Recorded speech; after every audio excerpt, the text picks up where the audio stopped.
Wilujeng patepang panusa, sareng simkuring Siti Menjila di acara Anjay News.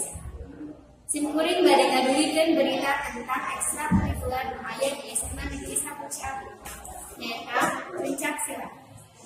Ayeuna simkuring atos kasambung ka Nadila Prawitajian aya di lapangan SMA Negeri 1 Ciawi.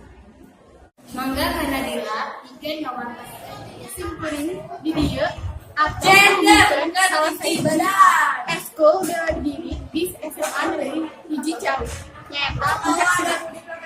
Di dieu tos aya salah sahiji anggota pencak silat nu bade kobi wawancara. Punten kami anjeun nami abdi kerjaan di Sarawati. Anjeun di dieu di silat jadi bagian humas. Terus ayeuna tos saya dari anggota kira-kira aya genep soalnya alhamdulillah. Terus kegiatan yang lain nu dilakukan selain latihan nyiapkeun kejuaraan Bandung Lautan Api. Terus kejuaraan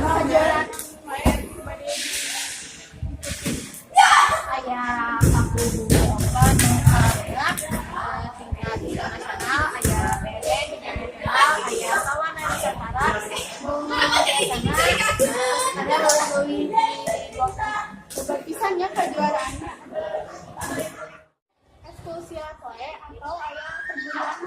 Namun perguruan di luar nama hanya perguruan Sanagan atas sokona mugi-mugi pencak silat edis panik terus jaya, amin. Terus ngacetak prestasi-prestasi nu bisa ngabuktikan ke sekolahan lain bahwa silat semangit teh bisa, amin. Nuhunnya sakitu nu diwartakeun ku abdi. Ayeuna dilajengkeun deui ka Siti Menjila nu aya di studio. Nadila Prawitajian saring Arik Aulia Al-Hafiz. Mohon sakitu wae warta di Anjay News. Wilujeng patepang deui sareng abdi Siti Menjila di Anjay News.